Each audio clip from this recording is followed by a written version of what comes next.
dia, Alan. Agora sim, a gente pode voltar a falar sobre o mercado de carne suína. Mesma coisa que eu te passei antes, divisão com o Fernando Henrique, e vocês têm um bom tempo aí para conversar, a gente está adiantado na programação. Fica à vontade para falar sobre o mercado de carne suína. É contigo, Alan. Ok, Dylan, bom dia novamente. Então, eu vou compartilhar minha tela aqui, a minha apresentação do mercado suíno. Só um minutinho. Então, a suinicultura está em alerta nesse momento, né? Está sendo bem noticiado, bastante noticiado aí, que a crise da suinicultura está forte esse ano. É verdade, vai acabar tirando muitos produtores da atividade, principalmente os independentes. Aqui eu vou passar, então, uns pequenos tópicos aqui que eu vou falar durante a palestra. O primeiro ponto é a disponibilidade doméstica do Brasil de carne suína, está elevada nesse momento, né? Eu vou explicar mais para frente o porquê dessa situação, e isso vem impactando os preços da cadeia em geral. Vou falar também sobre o custo elevado e a deterioração das margens da atividade, e disponibilidade doméstica elevada e mais custo elevado é o que há de pior para a suinocultura, né? Porque há queima de caixa. Daí eu vou citar também o cenário econômico e o consumo. A exportação brasileira não deve repetir o desempenho do ano passado, e os preços fracos da China, e como está o mercado chinês e como ela deve atuar nas importações, que é o que é importante para o Brasil, né? Sendo que a China tem a capacidade de influenciar os mercados ao redor do mundo, e ela pode captar uma boa parcela da nossa produção. Aqui eu tenho... Só um minutinho. Aqui tenho um gráfico que é bem interessante, que é o custo de Santa Catarina versus o vivo de Santa Catarina, o preço do quilo vivo. O custo, eu peguei aqui o custo do Embrapa, e o preço é o preço do Safras de Mercado que a gente coleta, e a gente faz a média aqui, no caso aqui está a média mensal. Março não teve o dado do Embrapa ainda, então coloquei aqui uma média aqui, que o pessoal vem informando para a gente, mais ou menos, que está variando de R$ 7,50 a R$ 8,00, em alguns casos até acima de R$ 8,00 por quilo, Santa Catarina. Eu coloquei Santa Catarina por ser o nosso principal produtor nacional, principal exportador, então ele é muito importante para todo o mercado brasileiro. Então, para explicar a crise da suinocultura brasileira, eu tenho que voltar para o passado aqui. A gente pode ver que em 2018, o custo estava acima do quilo vivo. O que aconteceu? A China, lá em meados de agosto de 2018, começou a sofrer os primeiros impactos ali com a peste suína africana. Não foi de imediato que exterminou boa parcela do seu rebanho, mas os meses subsequentes, em 2019, gerou uma queda de rebanho na China de cerca de 40%.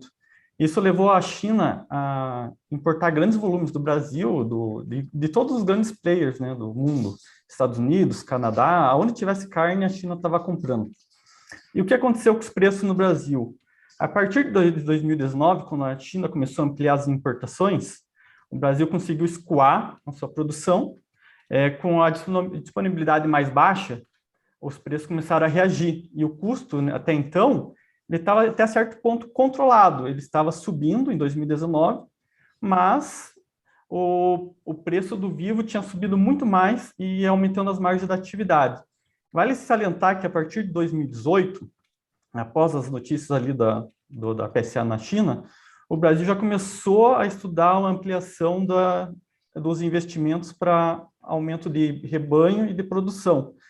Isso não aconteceu só no Brasil, aconteceu em todos os mercados aí que visam a exportação, como Estados Unidos, Canadá, Espanha, União Europeia em geral, e isso vale destacar também que quando é tomada a decisão de investimento, aumento de rebanho, deve ser considerado o ciclo, né, da cadeia, que a maturação dela, da colocação do leitão, do surgimento da matriz, para o nascimento, e esse ciclo aí leva pelo menos 2 anos.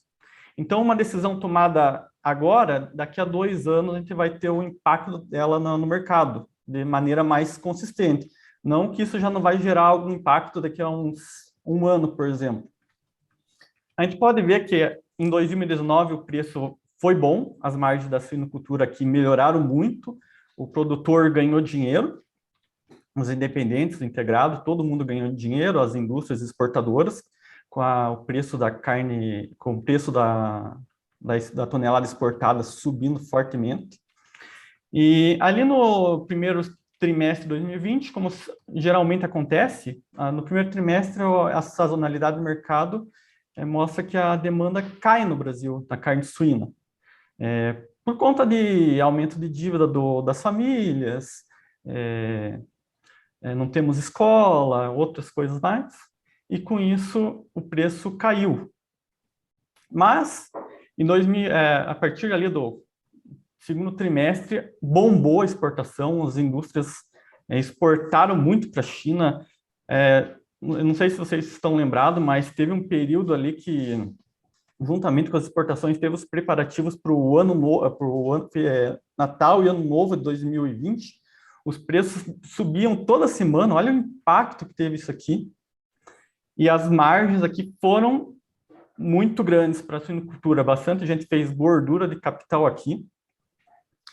Contudo, a gente já começa a ver um negócio aqui, um complicador aqui em 2020, que o mercado até viu, mas como o preço do suíno estava tão alto no Brasil, compensando essa elevação do custo, acabou a produção ainda continuou crescendo, apesar do custo estar subindo aqui, e o preço também subindo, isso acabou, por mais que vamos dizer assim, que o custo foi deixado de lado e ainda houve incentivo a investimento nesse período aqui, ó, por conta do preço, mesmo com o custo subindo. Aqui houve a quebra de safra, exportação de soja forte e tudo mais, né? E o que o mercado esperava que nos anos subsequentes, aqui 21 e mesmo a safra verão no Brasil de 2022, a safra de milho, por exemplo, aqui ela também foi impactada, então o custo também seguiu elevado nesses anos aqui. E enquanto isso, a China, ali em 2021, já começou a mostrar sinais de desaceleração das compras. E isso acarretou aqui na queda, assim como aqui nesse movimento de alta abrupto, aqui também teve uma porcentagem dela especulativa. Tanto é que aqui, ó, você via que a queda depois foi também forte aqui, né?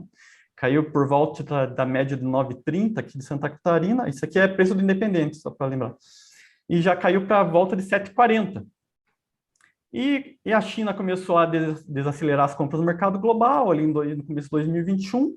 No Brasil, ela continuou comprando bons volumes, só que o preço da tonelada exportada já começou a declinar. E nesse período também, a China 2021 inteiro, praticamente, a China desacelerou a compra de todo mundo em volumes. Do Canadá, dos Estados Unidos, da Espanha, da União Europeia em geral, e em volume continuou importando bons volumes do Brasil, contudo, com queda do preço da tonelada. E com isso, ó, o preço do suíno aqui, a partir de começo de 2021, só patinou. Só patinou, o custo continuou elevado. A partir já do começo de 2021, a suinocultura só vive com margens negativas, trabalhando no vermelho. Aqui, ó, a partir do quarto trimestre do ano passado, a China reduziu muito a importação de carne suína brasileira, além de continuar renegociando contratos, derrubando o preço da tonelada. O que aconteceu? Começou a sobrar mais carne no mercado brasileiro e ainda tem os investimentos feitos no passado, que elas começaram já a maturar. Aquele volume lá dos investimentos aqui, a ampliação de produção, já está aqui, já está fazendo efeito aqui, ó. Tanto é que agora, com a redução das exportações, o mercado brasileiro já não consegue absorver tanta carne suína. Tanto é que os preços já derreteram aqui. E no começo de 2022, o custo ainda, para piorar, subiu mais ainda. Temos aqui a quebra da safra de verão, temos a exportação forte de soja, e temos outros elementos. E temos temos isso, né, como o fator do custo. O custo aqui, ele tende a arrefecer aqui no segundo semestre, com uma safrinha boa no Brasil, né? Se confirmado, ainda temos uma janela de clima, mas se vier boa, tende a pressionar o mercado aqui de milho e reduzir um pouco de custo. Daí temos também que acompanhar a safra norte-americana, né, como que vai desempenhar lá, e com isso pode trazer um cenário um pouco melhor para o custo no segundo semestre. Para a soja vai ser difícil, né, porque o Brasil já exportou bons volumes. Para a soja o quadro vai ser um pouco mais difícil para o segundo semestre, mas para o milho tende a ser um pouco mais tranquilo. Não que esse custo aqui vai ceder também a esse ponto aqui para chegar no preço do suíno, mas vai aliviar um pouco. O que acontece aqui no preço do suíno vivo, que ele não consegue recuperar agora, é que tem muita oferta. Estamos no primeiro trimestre do ano, onde que a demanda é mais lenta no Brasil, e a exportação no primeiro bimestre já foi fraca, então o Brasil está com muita oferta. E com preço fraco também, dá para ver que é assustador, né, essa abertura aqui da queda da rentabilidade do produtor independente, da suinocultura em geral, que com isso o produtor também está, esses com estrutura de capital mais curta, no vermelho, que já não tem o que fazer, eles estão saindo da atividade ou estão acelerando a vendas para fugir do custo e acaba inundando o mercado com mais carne ainda. E isso não deixa o preço reagir. Então, a gente tem um cenário ainda complicado ainda para as próximas semanas e meses aí. No segundo trimestre, o Brasil geralmente, tipicamente, ele produz mais carne também, carne suína. Então, o mercado tende a ainda manter esse quadro difícil aí nos próximos meses. Aqui temos o preço do médio suíno vivo no Centro-Sul, né, a média dos últimos anos. Aqui temos, no slide anterior até dá para já visualizar o que está aqui, mas aqui é a média do Centro-Sul. Olha como que o preço aqui do suíno está muito abaixo aqui do 2021 e muito abaixo no 2022, enquanto o custo já extrapolou, né? Então acaba aqui pesando sobre a atividade. Aqui temos os preços relativos do atacado, né? As concorrentes contra a carne suína. A gente pode ver que a carcaça suína, só um minutinho, aqui, ó, essa linha roxa aqui embaixo, dá para ver como que ela aumentou o spread contra o dianteiro aqui, por exemplo, e também contra o traseiro do boi. E também ele encurtou a distância contra o frango congelado, também caiu bastante. O que a gente tem que considerar aqui? Que a carcaça suína tem muita oferta no mercado nacional, e com isso o preço não consegue patinar, os frigoríficos não estão conseguindo subir os preços da carcaça. Isso é reflexo de muita carne também no varejo, por mais que o varejo a queda no varejo não seja tão visível assim como do suinocultor e da carcaça, mas se o varejo tem oferta, ela não vai atuar com grande agressividade ali para a compra da carcaça. Ela vai tentar pressionar preço aqui. E se o varejo também não cai, é a dificuldade de escoar essa carne. E acaba impactando aqui o resto aqui da cadeia para trás, né? O que temos também? No Brasil, a predileção é pela carne bovina. Na sequência, em cenários econômicos difíceis, e ainda mais com a carne bovina lá nas alturas, a população tem migrado mais para a carne de frango. O Fernando também vai falar mais para frente sobre isso, eu vou só dar uma pinceladinha aqui. E com isso, a carcaça, o suíno, ele, apesar de ser muito atrativo, ele está perdendo competitividade, ele está ganhando atratividade aqui frente ao frango congelado. Apesar do fraco preço, ele não está conseguindo evoluir.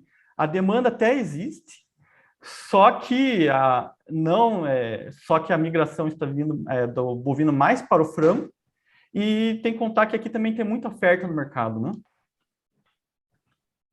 Aqui temos a relação de troca do frango congelado contra a carcaça suína. Ó, dá para a gente ver aqui que, ó, como que está bastante fraco aqui essa relação, né? Aqui está para baixo de 1,2 já, é o menor patamar aí dos últimos 12 meses. Chama bastante atenção, né? A carcaça suína é uma carne bastante nutritiva, bastante saborosa, e em algum momento isso aqui vai estimular o consumo dela. Tá certo que a oferta é grande, mas assim que enxugar um pouco a nossa oferta nacional, isso aqui tende a recuperar bem, o preço vai recuperar. Mas primeiro a gente tem que, a oferta nacional tem que ser enxugada. Isso vai levar um certo tempo ainda. Aqui temos a disponibilidade interna de carne suína, a projeção para o ano.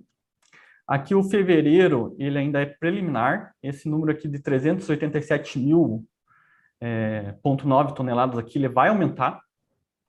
E só contando esse primeiro bimestre contra o primeiro bimestre de 2021, já há um aumento de produção em 8%, só no primeiro bimestre, considerando o primeiro bimestre.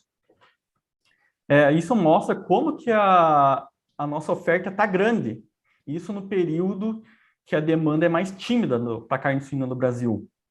A gente vai mostrar aqui também, ó, que a exportação também já está projetada para 6,7 menor que 2021. Isso resultado principalmente de uma China menos atuante no mercado, como eu vou mostrar em diante, nos próximos slides. E produção menos exportação, mais importação, no caso o Brasil não importa carne suína, dá o resultado da disponibilidade. Dá para ver que aqui, ó, a desse ano vai estar crescendo 4,3%. Temos esse quadro aqui para o Brasil de aumento de disponibilidade, e isso é pressão sobre o preço do suíno. Aqui temos a produção mensal de carne suína, como falei no slide anterior. Aqui é um pequeno resumo aqui separando aqui as estimativas. A gente no primeiro bimestre já cresceu 8,1% em relação ao primeiro bimestre de 2021. Esse número tende a continuar elevado aqui nos próximos meses. A produção de carne suína no segundo trimestre tipicamente vai crescendo, e isso tende a acontecer esse ano também. O produtor nacional, ele sabendo que tem a sazonalidade do primeiro trimestre, ele toma uma estratégia para aumentar a sua oferta ali no segundo trimestre. Aqui temos as importações, né? Já que não estava falando de disponibilidade, agora eu vou separar a parte da exportação do Brasil. O primeiro ponto aqui que chama atenção é o dado da China. Ó. A gente já pode mostrar que a China realmente já desacelerou as compras do Brasil no primeiro bimestre. Tanto é que a participação de tudo que o Brasil exporta, 37% vai para a China. No ano passado, esse número era de 52,6%. E na receita, a queda ainda é maior, né? Ó, de 56 para 37, arredondando aqui, ó. Vai ver como que, além de reduzir os volumes, ainda o preço caiu mais ainda que o volume exportado. O ponto de destaque aqui é que outros players globais aqui, que até então não importavam muito, começaram a comprar do Brasil, compensando um pouquinho essa China menos atuante. Temos aqui a Filipinas, ó, que está com 9.700, arredondando, contra 1.700 do ano passado aqui. Tá certo que não é, comparado com a China, é um número pequeno, mas 8.000 toneladas a mais aqui, qualquer número já dá uma ajuda para o Brasil, né? O que temos aqui? O Vietnã também aumentou um pouquinho. O Chile reduziu. E Hong Kong, seguindo a mesma linha da China, caindo. Na receita, a mesma coisa. Na Filipinas, aqui, eu tinha mencionado agora há pouco, ela está aumentando a importação por conta da peste suína africana que está acontecendo lá no seu território. No Vietnã tem muitos casos também, muitos casos. Eles, lá por volta de 2020, 2021, eles fecharam uma parceria com os Estados Unidos para comprar volumes de carne suína, para reduzir o impacto lá que estava ocorrendo no Vietnã. O Brasil está captando uma parcelinha aqui, mas o Brasil pode até ampliar, mas os Estados Unidos tem essa vantagem ali com a parceria com o Vietnã. Recentemente, o Brasil abriu o Canadá, estava em negociações também com a República Dominicana. Vale destacar que o Canadá é um concorrente do Brasil na exportação de carne suína. Por isso, fica difícil ver o Brasil exportando grandes volumes para o Canadá. Inclusive, o Canadá, esse mercado exportador de carne suína, ele exporta mais que o Brasil no mercado mundial. Ele, no ano passado, assim como todos os grandes players, né, estão sofrendo com a redução da China, mas de qualquer modo, ele é um concorrente do Brasil, assim como a Espanha, a União Europeia, Estados Unidos. Então, eles são concorrentes aí na briga de procurar novos mercados, agora que a China reduziu as compras. Outros players que o Brasil poderia explorar na exportação seriam os países ali da Ásia, né? O Filipinas, o Brasil já está conseguindo ampliar um pouquinho, o Vietnã, esses países em torno ali, Camboja, esses países aí, e o Mercosul, os países africanos e árabes ali, eles tradicionalmente, por cultura, religião, eles não importam carne suína, por mais que algum deles importam, mas são inexpressivos, né? Então, é uma tarefa árdua aí no caso da pulverização da nossa exportação. A Rússia também, né, como o Fernando disse agora há pouco, tinha aberto ali cotas, né, para carne suína, para carne bovina. Por enquanto, não gerou grandes resultados ainda, ficou na promessa. E agora a gente tem essa questão da guerra contra a Ucrânia, e isso tende a impactar um pouco. Então, não sei se o Brasil vai chegar a desenvolver uma boa exportação para a Rússia nesse primeiro semestre aí. Aqui temos o preço da carne suína o preço médio da carne suína, a tonelada, dólar por tonelada. Podemos ver que aqui em 2018, quando ainda não tinha o grande impacto da peste suína na China, como que a China já pagava mais que a média de todos os outros importadores do Brasil aqui, ó. Esses dados aqui são do Csex. E quando a China começou a ampliar essas compras, olha como que impactou, ó. A China pulou aqui de 1.900, mais ou menos, e foi para 2.550. Com isso, puxou toda a média da tonelada exportada. Ela foi capaz de puxar essa média inteira aqui para cima, ó. Em 2020, caiu um pouquinho a média, né, mas conseguiu também manter a média elevada. Outros players também começaram a pagar um pouquinho mais. Dólar também no Brasil também começou a dar uma puxada ali por causa da pandemia, né? Isso favoreceu. Aqui em 2021, apesar de mais alto aqui, essa média paga pela China, que chegou aqui na média anual, está perto de 2.500, acima de 2019 e 2020, mas um ponto que vale observação aqui, que a China chegou a pagar $3.000 por tonelada no primeiro semestre de 2021. Já no segundo semestre de 2021, ela começou a renegociar contratos e derrubar preços. E isso caiu com força no segundo semestre. E aqui, ó, como que 2022 começou? A China agora, com ela comprando menos, ela até compra no mercado mundial, né? Está comprando no Brasil, só que com preços muito baixos. Então, agora ela está pagando até menos que a somatória dos outros importadores do Brasil. Esse é um ponto de atenção. preço da tonelada mais baixa, isso acaba afetando as margens dos exportadores, das indústrias exportadoras. E isso também afeta, de certo modo, a dinâmica do mercado nacional. Se essa indústria está recebendo menos, margem mais apertada, ela não vai estar disposta a pagar mais pelo suíno no mercado interno também. Aqui, ó, o resumo aqui do que eu comentei agora há pouco. Só que aqui é separado mês a mês, só o que a China pagou. Olha como aqui em 2018, aqui como começou os casos da peste suína na China. Olha como que ela começou a importar, aumentar as importações, olha como que o preço disparou da tonelada exportada. E aqui em 2020 deu uma acomodada e depois deu uma acelerada de volta até aqui, né? Daí, quando ela começou a efetivamente reduzir as compras e renegociar contratos, ó, desabou.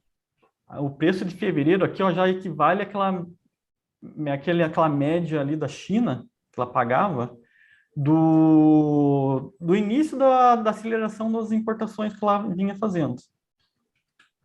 O que esperar da China e das exportações? Aqui, ó, o preço da China aqui, do leitão, do suíno vivo e da carne suína. A gente vê que de 2018 até, vamos considerar até aqui, ó, até fevereiro de 2021, foi onde que a China atuou com maior intensidade. Os preços extrapolaram aqui qualquer limite, né, por falta de oferta. Só que vale considerar que aqui, a partir já, quando ela começou a sofrer aqueles impactos da peste suína, como o Fernando disse agora mais cedo, a China é muito proativa. Quando ela começou a ver os primeiros impactos da peste suína, ela já incentivou a produção.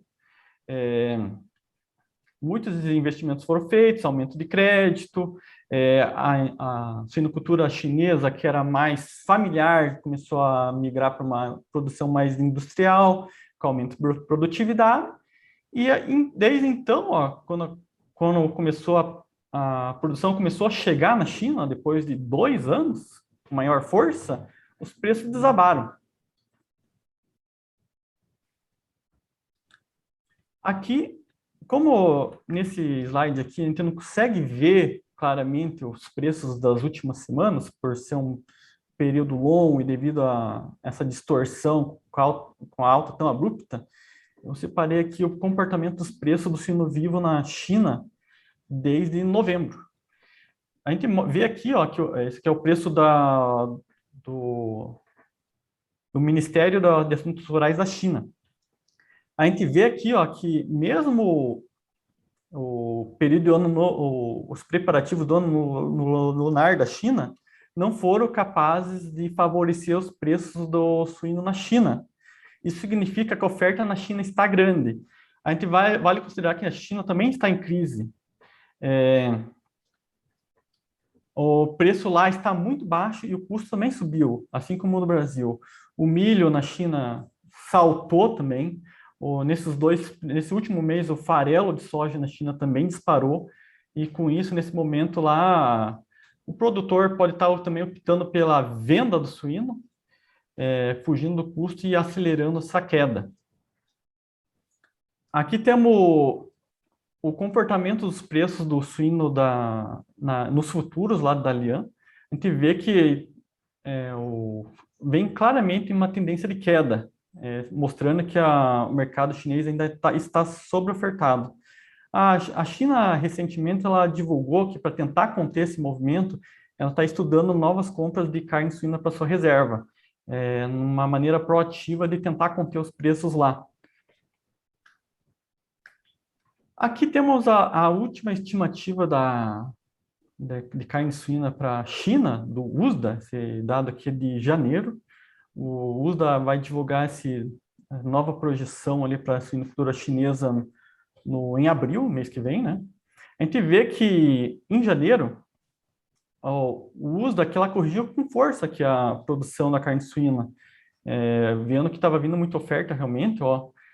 O dado de outubro aqui que a China divulgou era 43,75 e já em janeiro ela pulou praticamente 6 milhões de toneladas. O consumo já está crescendo E as importações aqui, o dado USDA parece distorcido, né? Porque claramente a China não está comprando grandes volumes esse ano. Eu vou mostrar uns slides antes de seguir. Creio que em abril o USDA vai corrigir esse dado aqui, vai reduzir essas importações chinesas. Aqui temos o dado também do USDA de janeiro, mostrando que o rebanho de matriz da China está subindo. E vale destacar que, apesar de menor que 2018 aqui, ó, quando era 43, agora está em 39, essa produtividade agora é maior, então ela compensa parte essa distância de 43 para 39. Antes a produção era mais familiar, agora está mais industrial na China. Aqui temos as exportações dos Estados Unidos para a China de carne suína. A gente vê aqui, ó, como que é forte a queda esse ano, ó. Muito forte. Aqui temos o dado da União Europeia para a China, ó, como que caiu mesmo aqui ó, em 2000. O dado da Europa é um pouco atrasado, ó, mas em janeiro, ó, 68 mil toneladas a União Europeia enviou para a China, contra 302 de janeiro de 2021. Ó, como é contundente essa redução de exportações. Aqui temos o do Brasil, né? Ó, o Brasil conseguiu enviar 31,5 mil toneladas para a China em janeiro. Em fevereiro, 21,6, 48% menor a relação a fevereiro. O Brasil até está conseguindo, apesar de tudo, ainda reduziu muito, né? Reduziu muito. Mas com preço baixo, o Brasil consegue enviar ainda alguma coisa. O problema realmente é esse preço baixo. Com preço baixo, acaba afetando a rentabilidade da atividade, né? Aqui é um comparativo que eu montei aqui com os preços do suíno vivo dos Estados Unidos, China e Brasil em dólares por 100 quilos. Ó, como o preço da China vem caindo, os Estados Unidos vem subindo e o Brasil hoje é mais atrativo que a carne suína norte-americana. O ponto é que o Brasil precisa achar novos mercados exportadores, grandes exportadores, que no potencial da China não tem, né? Então o Brasil precisa... no mercado internacional, o Brasil, apesar do dólar mais fraco, o Brasil está bastante competitivo, né? Vale destacar que o preço do suíno vivo também no Brasil está deprimente, né? Então, é um contraponto aí. Então, aqui a conclusão da minha apresentação. Ano difícil para a suinocultura brasileira, esse quadro vai ser difícil de ser revertido nesse ano, né? A produção vai acabar vindo ainda ao mercado, muitos suinocultores, principalmente os independentes, com estrutura de capital mais fraca, elas já estão sofrendo com 14, 15 meses de prejuízo, agora os prejuízos ampliaram, aí, chegando até R$ 300 por cabeça. Esses suinocultores, aqueles que já contraíram dívida ao longo de 21, muitos deles vão quebrar. Vai acabar entrando mais oferta dessa redução, né? O mercado já está procurando reduzir peso dos animais e também deve agora procurar redução de nascimentos para que o mercado consiga encontrar um ponto de equilíbrio aí no médio e longo prazo. Então, a estrutura de custo no segundo semestre, pelo menos para o milho, tende a arrefecer um pouquinho. Também temos que contar com essa janela de clima ainda, né, para a finalização do safrinha. Temos que considerar também dólar, mercado internacional, né, CBOT, safra norte-americana. E, contudo, dificilmente a suinocultura brasileira vai ver margens positivas, né? Precisa estreitar, enxugar muita oferta. Também há muita reivindicação do setor, né, com as autoridades, com o setor político para promover o enxugamento, promover maior disponibilização de carne suína nas escolas, de presídios e tudo mais, questão de imposto também. Então, o mercado está se mobilizando, né? Então, por enquanto, é um quadro difícil, né, para solução assim, da suinocultura. Nesse quadro difícil, as margens da atividade em queda, forte queda, aí tende a acabar concentrando mais o mercado, né? O independente vai saindo, as indústrias, apesar de também estarem sofrendo um pouco, elas têm poder capital maior, então elas vão conseguindo ganhar mais market share no mercado, né? Vão expandindo aí a concentração, e esse é o quadro que temos aí para esse 2022. Temos também o cenário econômico difícil, né?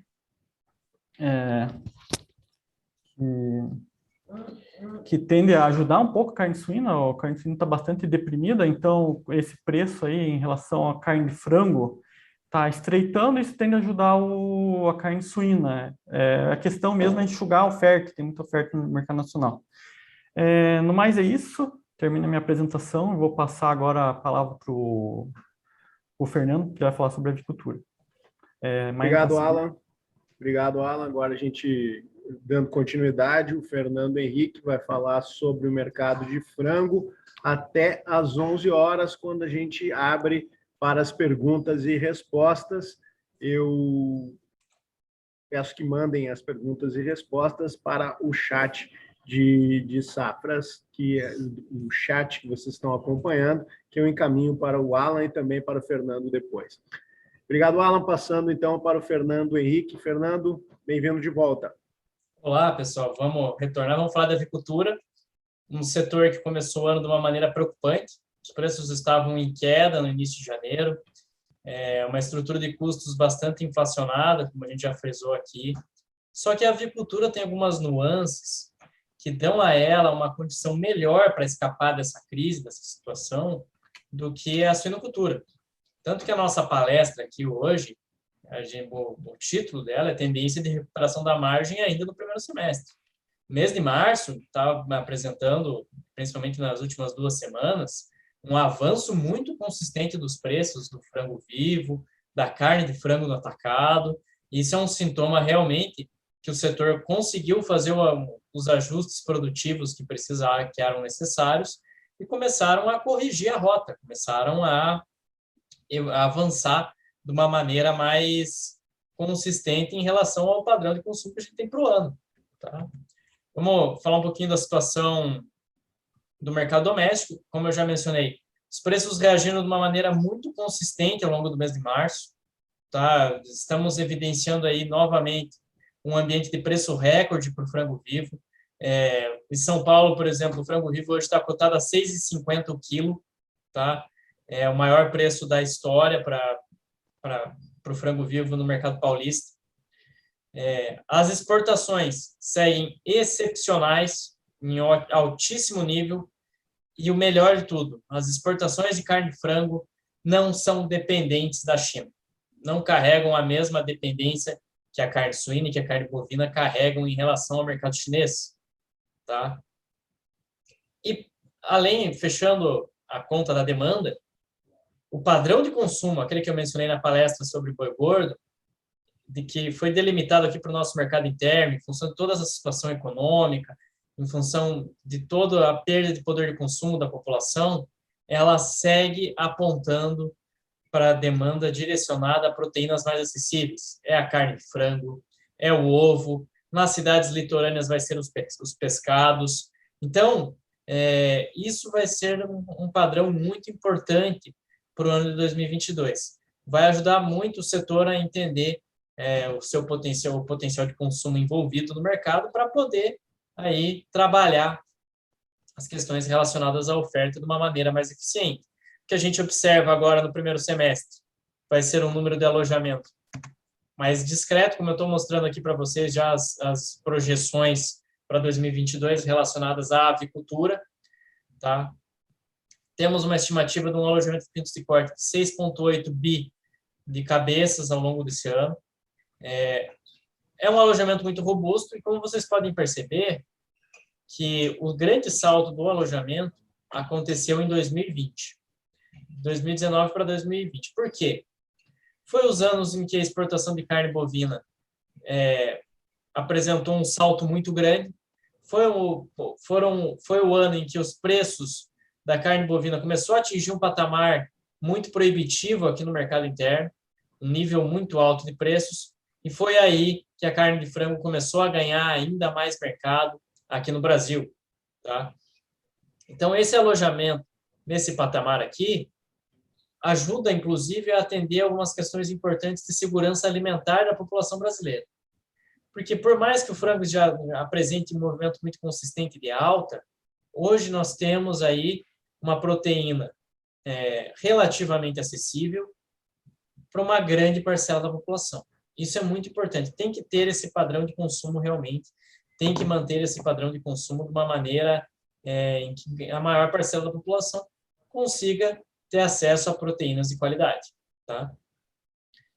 Vamos trabalhar aí com um número mais discreto de alojamento ao longo do primeiro semestre, que é bastante compreensível em função da estrutura de custos.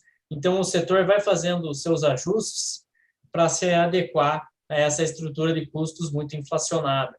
O que acontece? A avicultura é uma atividade de ciclo mais curto, tá? O frango, o tempo de vida dele dentro de uma granja, em média, 43 dias. Tá? 43 dias, o frango vai para o abate.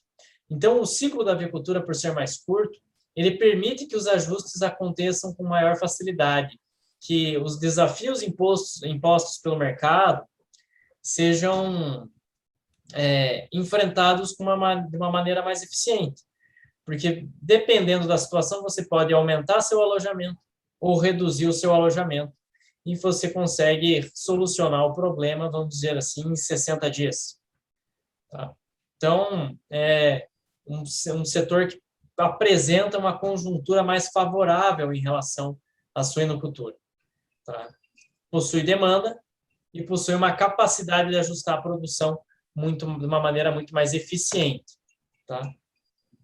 Aqui o nosso quadro de disponibilidade interna de carne de frango para o decorrer de 2022.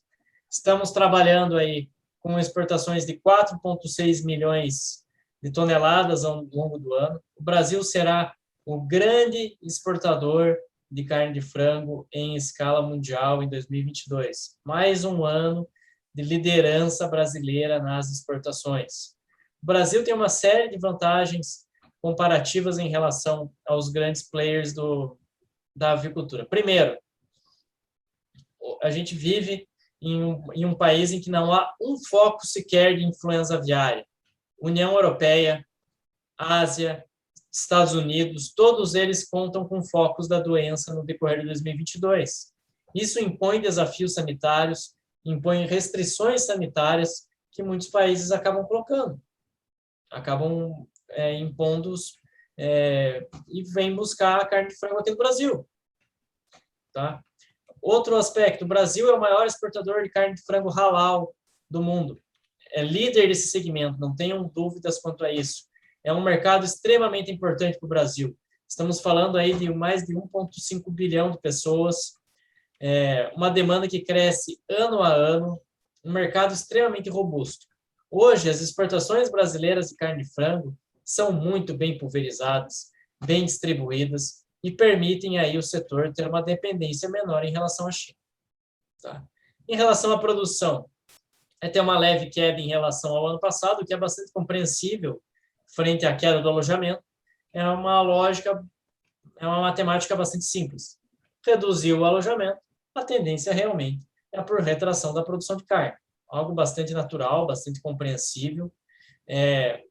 Vamos ter uma disponibilidade interna um pouco menor na comparação com o ano passado, mas, de qualquer maneira, ainda estamos trabalhando aí com 9,7 milhões de toneladas, 9,8 milhões de toneladas, que é um volume bastante interessante para preservar as questões envolvendo segurança alimentar da população brasileira. Isso é essencial, isso é imprescindível em um ano que vai ser com muita dificuldade macroeconômica aqui no Brasil. Tá? Aqui, só para ilustrar para vocês, o impressionante saldo de preços que a gente viu ao longo do mês de março. Realmente dá uma noção que o ajuste produtivo foi feito já no mês de janeiro. Essa queda do alojamento de pintos de corte aqui em janeiro, inclusive, já é um indicativo interessante. Tá? Caiu um volume interessante se a gente for comparar com dezembro de 2021 e também com janeiro de 2021. Teve uma retração aí bem interessante. E isso deu uma bela enxugada no mercado. Esse frango que foi alojado em janeiro, ele está indo para o abate agora em março, abril. Então, a gente vê uma oferta agora mais ajustada no mercado, que tem permitido essa reação dos preços. Vocês podem ter certeza que se o ajuste produtivo não tivesse sido realizado de uma maneira adequada, os preços do frango não subiriam nessa proporção. Os preços do frango não teriam essa capacidade para reagir. Tá? Aconteceria algo semelhante com o que acontece hoje na suinocultura. Tá? Então, é mais ou menos isso que a gente tem observado, um frango muito valorizado nesse momento, uma oferta muito ajustada, e a gente vai vendo, vai observando os preços se recuperando de uma maneira mais consistente. O preço do pintinho de corte, também num patamar acentuado, preços recordes para o pinto de corte, tá? Uma demanda muito aquecida pelo pintainho. Tivemos alguns problemas também em relação à genética no final do ano passado, e nesse ano também acabaram aparecendo, e isso gerou aí uma série de questões, uma dificuldade, uma oferta mais reduzida de pinto de corte e de ovo fértil no mercado. Tá? Isso é bem importante a gente posicionar também. Aqui, os preços no atacado, tá? De novo aquela comparação, só que agora, ao invés de olhar sob a ótica da carne bovina, nós vamos olhar sob o prisma da avicultura. Hoje, a carne de frango ela está escalando de preço semana a semana.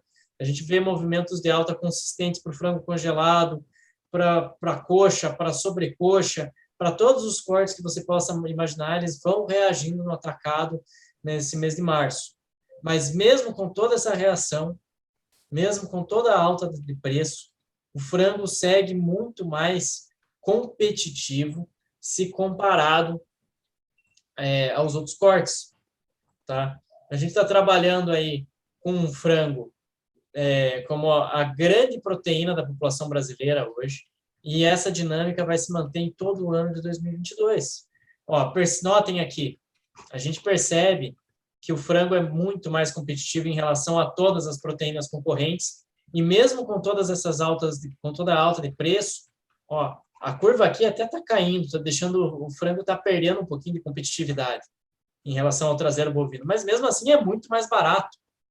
É só para colocar sob o prisma do consumidor, sob o ponto de vista do consumidor, é só você imaginar o seguinte: você vai no mercado, você vê o preço da alcatra, o preço da picanha, por exemplo, e aí você compara com a coxa, com a sobrecoxa, com o peito do frango. Os cortes do frango são muito mais interessantes, eles causam um menor impacto na renda média da população brasileira. Isso não vai mudar em 2022. Dificilmente a gente vai ver quedas muito contundentes da carne bovina e dificilmente a gente vai ver mudanças muito consistentes nessa dinâmica de mercado. A opção vai ser pela carne de frango, vai ser pelo ovo, em função de todas essas dificuldades que a gente tem hoje na criação de emprego, no avanço da renda, né, ainda mais depois das decisões do Banco Central em reajustar novamente a taxa básica de juros, que vão acabar dificultando o crédito, vão acabar cerceando o crédito no Brasil e vão tornar o crescimento econômico ainda mais lento, mais moroso. Então, isso realmente acaba tornando o poder de consumo reduzido. Tá? Vamos falar um pouquinho agora de mercado internacional e mercado de exportações. Bom, aquele quadrinho que a gente precisa fazer, né, explicando um pouquinho sobre as questões envolvendo a Ucrânia e a Rússia. Exportação de carne de frango, nem Ucrânia nem Rússia compravam grandes volumes. A Ucrânia até vendia alguma coisa de carne de frango, vendia algum volume interessante que pode acabar sendo direcionado como venda brasileira, né? O Brasil pode acabar assumindo esse papel que a Ucrânia tinha ali de fornecer carne de frango para a União Europeia, por exemplo, fornecer carne de frango para regiões da Ásia, mas de qualquer maneira, o que a gente observa é que não dentre as 3 proteínas, a carne de frango é a que menos vai ser impactada por essas questões no caso das exportações. De maneira indireta, é aquilo que a gente já está cansado de saber, né? A volatilidade do petróleo, a volatilidade do trigo, do milho, em menor proporção do complexo soja, mas, de qualquer maneira, isso gera percalços em relação à nutrição animal. Tá? E frango, avicultura e suinocultura, nutrição animal são os principais, o principal custo. Dentro da estrutura de custos, a nutrição animal é o mais representativo. Então, não vai ter um grande impacto de maneira direta, mas temos aí as consequências indiretas que vão trazer transtornos, e não só para o setor carnes, né? Para a economia de uma maneira muito ampla. Aqui, só para mostrar o seguinte, vamos falar um pouquinho da China em relação à avicultura. A China hoje, ela conta com um projeto para expandir a sua produção de carne de frango, sua produção de carne bovina, e aumentar a sua autossuficiência, depender cada vez menos de importações. Tá? Hoje, os preços do frango estão reagindo dentro do mercado chinês, estão em alta. Tá? A gente tem que pensar o seguinte, a estrutura de custos na China é extremamente inflacionada. Então, apesar desse preço reagindo dentro do território chinês, a gente precisa colocar aqui que a avicultura chinesa também inspira cuidados. Tá? Também opera com margens muito apertadas, a avicultura chinesa. É um ambiente complicado também.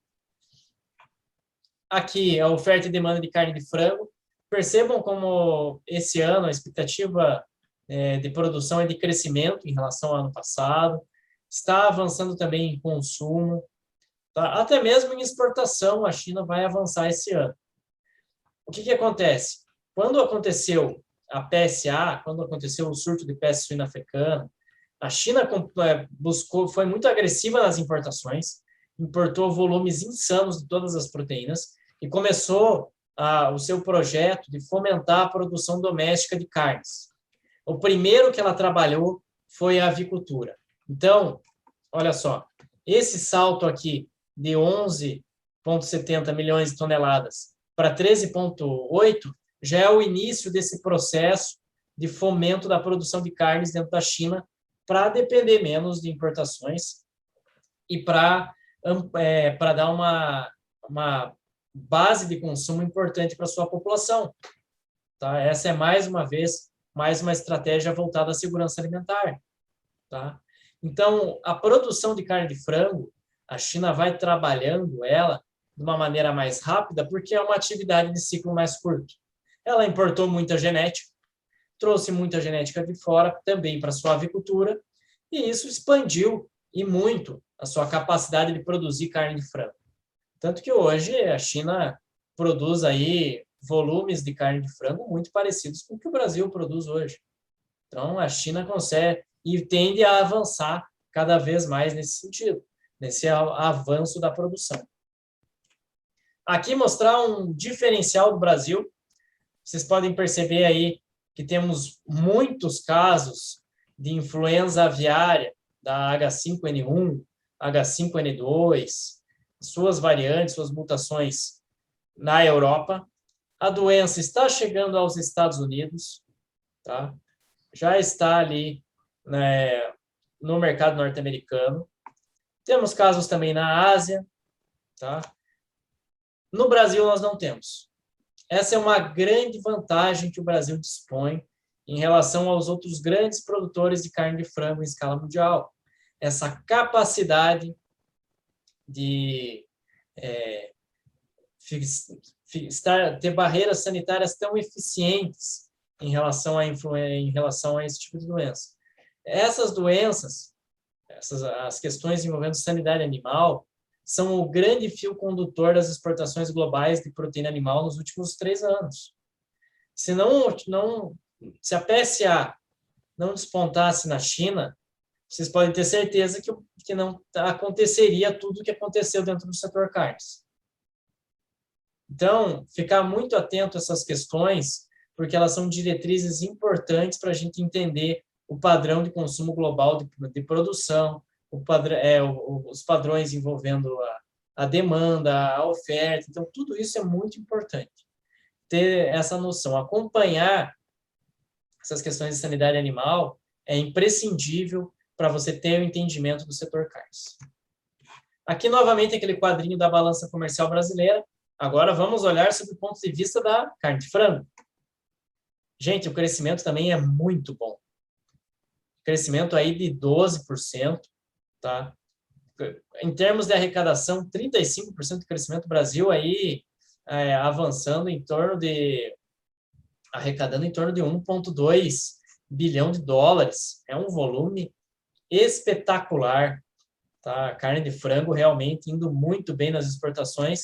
E como eu vou mostrar aqui nesse quadro, muito menos dependente em relação à China. A China é o nosso grande importador de carne de frango? Sim, é. Mas vocês podem perceber que o Brasil vende grandes volumes para Emirados Árabes Unidos, para o Japão, para a Arábia Saudita, para a África do Sul. Vejam, é muito bem distribuído, tá? E outros destinos para a carne de frango brasileira estão aí com quase 50% das exportações. O Brasil vende carne de frango para mais de 100 países. O Brasil aí tem uma condição muito privilegiada nesse mercado. Então, seguiremos na liderança global das exportações de carne de frango. Vocês podem ter certeza em relação a isso. Então, eu quero destacar aqui o avanço dos Emirados Árabes Unidos. Olha só, comprou aí 40 milhões de toneladas a mais em relação ao ano passado, 40 mil toneladas a mais, desculpa, em relação ao ano passado.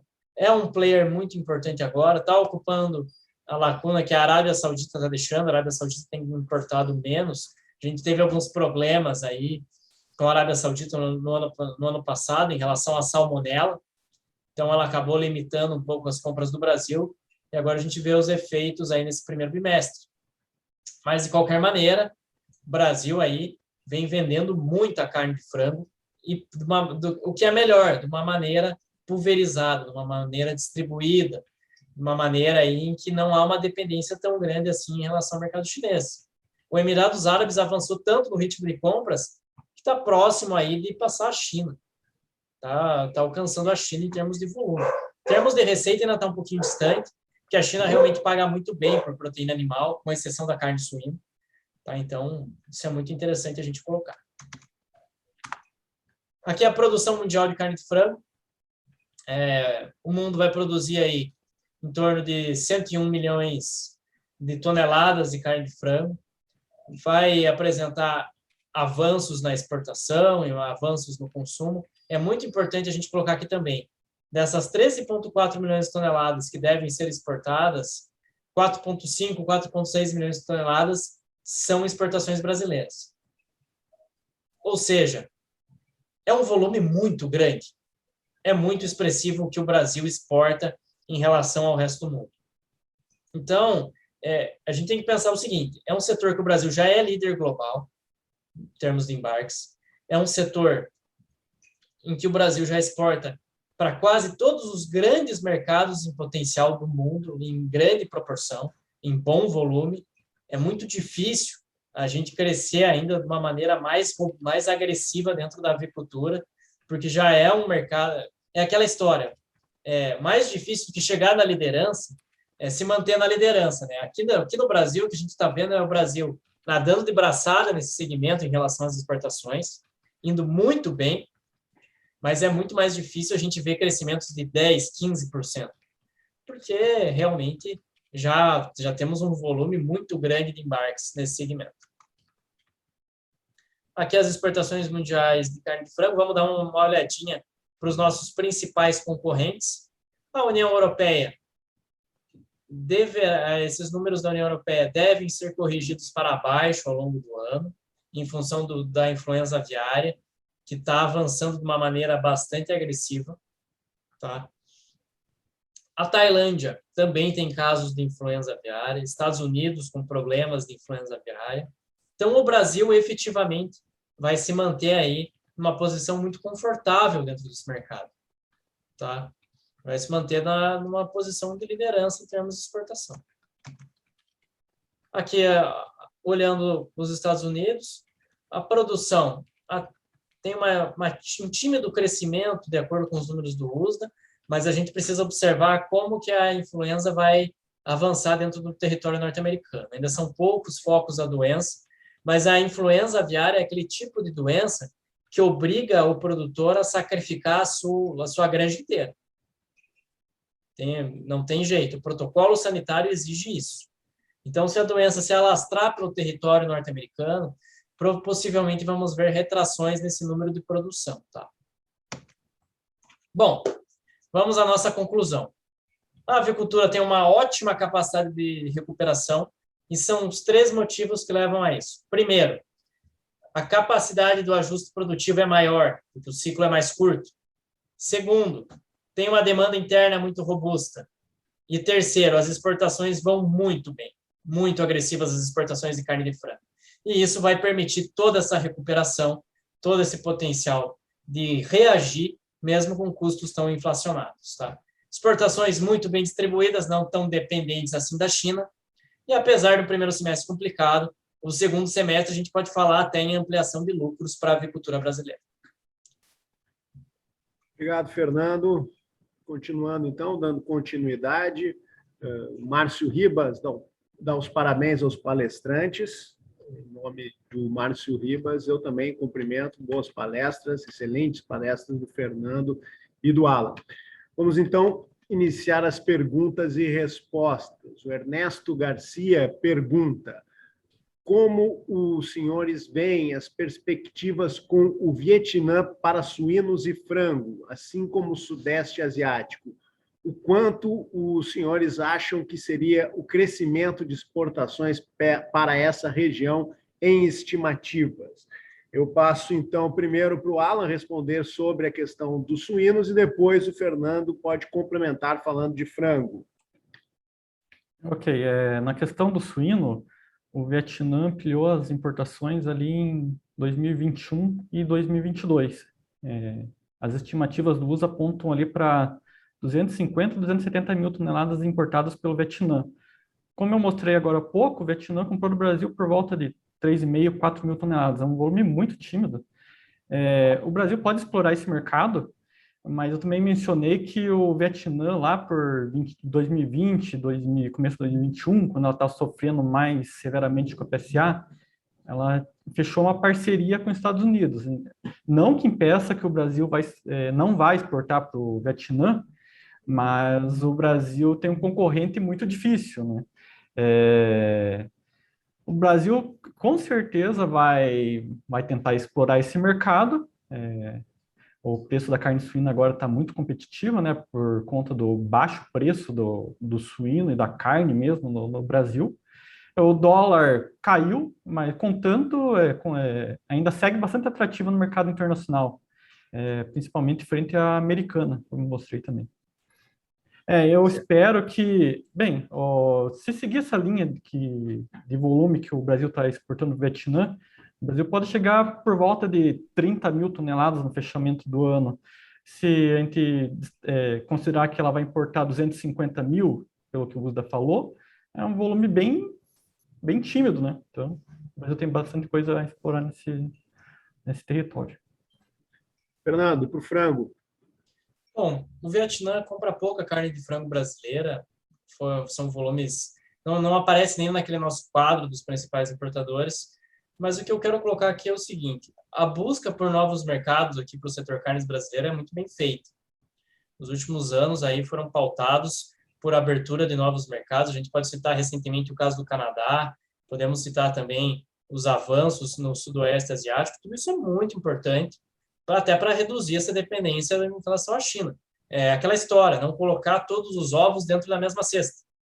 Então, o trabalho é muito bem feito. O Vietnã pode até avançar um pouquinho ao longo desse ano, mas não vai trazer grande impacto nas exportações brasileiras de carne de frango. Possivelmente aí a gente vai ver o destaque realmente indo em relação às vendas para o Oriente Médio, a própria China, África do Sul é um mercado importante para a carne de frango brasileira, mas não deve ver o Vietnã aparecendo naquele quadrinho que eu mostrei.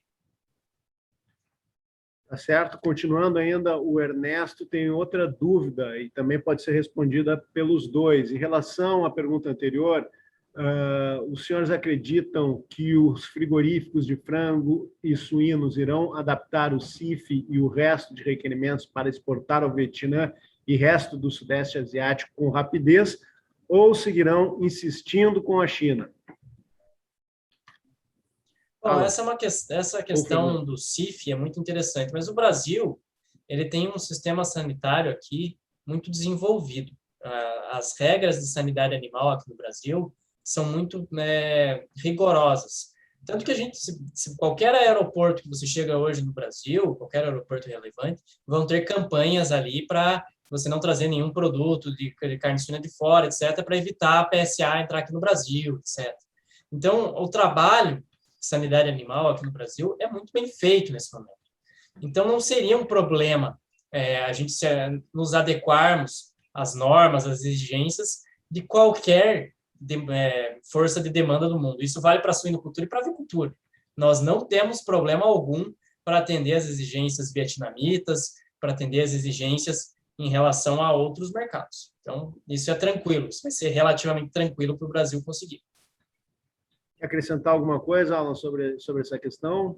Eu faço das palavras do Fernando a minha também. Tá, ok. Bom, ainda sobre esse assunto, mais uma questão do Ernesto, que é o convênio de importações do Vietnã com os Estados Unidos, em termos de tributos de importação, é de 9%, com o Brasil 15%. Existe algum esforço diplomático para sermos mais competitivos, e igual acontece em cenários como o do Oriente Médio? Olha, no ano passado, a ministra, Tereza Cristina, ela fez uma série de viagens para o Oriente, incluindo China, Indonésia, Filipinas, se não me engano. Bem, as tratativas acontecem, né, e diante do cenário difícil, deve ocorrer uma mobilização maior das autoridades para incentivar o escoamento da carne suína brasileira. Não sei há quanto andam esses trâmites, se é que estão acontecendo, ou se vai andar daqui em diante, mas é interessante para o Brasil avançar nessas conversas, né? Tornar a carne suína mais competitiva, ainda mais nesse cenário difícil que o Brasil está. É muita oferta nacional, qualquer volume que o Brasil consiga avançar na exportação é benéfico, com certeza. Tá certo. Fernando, quer colocar alguma coisa sobre essa questão? Só para complementar que realmente o trabalho é muito bem feito. O trabalho aqui no Brasil para abertura de novos mercados, essas negociações, é tudo muito bem trabalhado, muito bem estudado. E lógico, a gente tem que pensar, qualquer negociação internacional demanda tempo, demanda recursos, são interesses de dois lados. Normalmente, quando você consegue vender carne para um país, você vai ter que ceder em algum outro mercado, algum outro segmento. Normalmente, então, são questões bastante complexas e o Brasil está avançando bem. O Brasil, estou bem otimista com o que o Brasil tem feito nesse campo nos últimos anos. Fernando, o Urubatã Clink pergunta: qual a explicação deste zero foco da gripe das aves no território brasileiro? Bom, a influenza aviária é uma doença que está relacionada às rotas migratórias das aves. Aves selvagens viajam entre os continentes e acabam levando a doença de um continente ao outro. Nós levamos sorte que até o momento não teve nenhuma ave migratória que chegou aqui ao Brasil contaminado com a doença. E, de qualquer forma, os protocolos sanitários aqui adotados pela avicultura, pela suinocultura brasileira, são extremamente rigorosos. Então, vai ser muito difícil que a gente veja um caso de influenza aviária aparecendo aqui no Brasil. Tá? Seria um azar muito grande, realmente. Não parece, pelas rotas das aves, enfim, não parece o caso. Os Estados Unidos compartilham uma rota de aves migratórias com a Europa. Então, a doença veio com as aves migratórias partindo da Europa para os Estados Unidos. Foi basicamente isso que aconteceu. E agora a doença já atingiu granjas comerciais nos Estados Unidos, inclusive. Então, vamos dizer assim, que além da competência, a gente está levando sorte também. Certo, Fernando. Uma última questão para o Alan. O Reginaldo Pessoa parabeniza pela apresentação e pergunta, Alan, ele gostaria de saber sobre a relação de troca suíno-milho.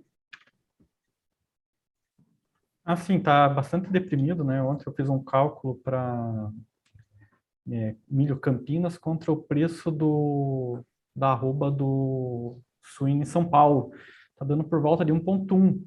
O setor estima que para um nível saudável é 2,5. Então, 1,1 é uma situação bastante complicada, né? Vai ser difícil, por enquanto, de chegar ao nível saudável por conta do quadro do preço do suíno mesmo, né? Que por mais que encontre altas pontuais aí no curto prazo do preço suíno, ele não vai conseguir atingir os patamares de cobrir todo o custo ali, em alcançar ali essa relação de troca.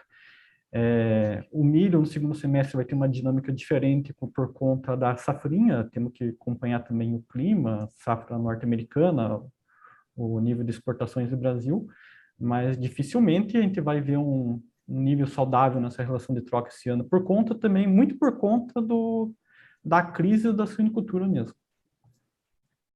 Certo, gostaria de agradecer ao Alan e ao Fernando Iglesias, ao Alan Maia e Fernando Iglesias, pelas informações, pelas palestras, também o pessoal parabenizando muito as palestras dos dois e pelas respostas nessa sessão de perguntas e respostas.